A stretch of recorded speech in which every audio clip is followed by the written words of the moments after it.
नमस्कार। जैसे आप के माध्यम से टीवी और मीडिया के माध्यम से हमें पता लग रहा है और हम देख रहे हैं कि एक बार फिर जैसे कि चाइना में कोविड के नया वेरिएंट आया और जैसे JN.1 के नाम से दिया गया उसको, और वो होता होता जो हमारा यहाँ पे भी इंडिया में भी बहुत सी स्टेट्स में वो इसके डेली केसेस आ रहे हैं, जो हमें न्यूज़ के माध्यम से पता लग रहा है डेली। और उसमें यही बताया जा रहा है कि कुछ बीच में डेथ्स भी हुई हैं। अभी तो हिमाचल प्रदेश में इस तरह का कोई वेरिएंट जो JN.1 का केस नहीं आया है, और तैयारी जो है हमारी वो पूरी है टेस्टिंग के लिए। हम अब मेडिकल कॉलेज में तो हमारी हो ही रही है, मेडिकल ये तो लगातार चली हुई है। जो भी सिम्टोमेटिक लगता है उसका वहाँ पे टेस्ट हो रहा है, और साथ में उसकी जीन सिक्वेंसिंग की जा रही है ताकि वेरिएंट का पता लग सके कि कौन सा वेरिएंट है, पुराना है कि नया है। और उसी तरह फील्ड में भी अब हम इसी तरह को मीटिंग्स करने जा रहे हैं BMOs की। एक तो हमारी मीटिंग कल है, रूटीन मीटिंग, उसमें भी ये पॉइंट जो एजेंडा पॉइंट रखा गया है कि कोविड के बारे में, इस नए वेरिएंट के बारे में बात करें और टेस्टिंग के बारे में उनको गाइडलाइन जैसे कि पहले थी।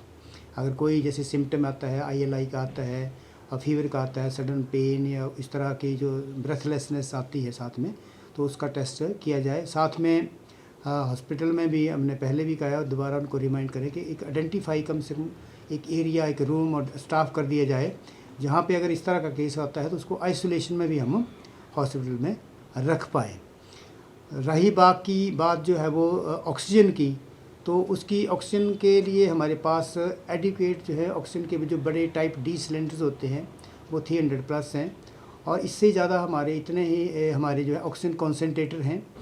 बेड हमारे पास लगभग फील्ड में 300 के करीब बेड्स हैं, और सभी बेड्स के साथ हमें ऑक्सीजन सिलेंडर और ऑक्सीजन कॉन्सेंट्रेटर रखा हुआ है। इसके साथ जो हमारा फील्ड का PSC है, वहाँ भी हमने कहा हुआ कि वहाँ पे भी अगर टेम्परेरी पेशेंट को रखना पड़े, वहाँ भी ऑक्सीजन का प्रावधान ऑक्सीजन कॉन्सेंट्रेटर के माध्यम से रखा जाए।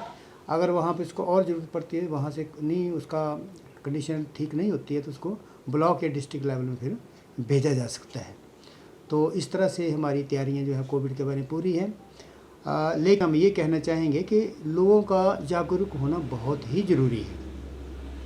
लोगों ने पहले भी देखा है, जब कोविड का बहुत पूरा पेंडेमिक फैला था, पूरे देश में कोविड के बहुत केसेस हो रहे थे, यहाँ हमीरपुर में बहुत केसेस हो रहे थे, तब लोगों ने बहुत कोऑपरेट किया और सभी लोगों ने वैक्सीनेशन कराया। हिमाचल को फर्स्ट प्राइज़ मिला वैक्सीनेशन में, सबसे पहले वैक्सीनेशन पूरा किया।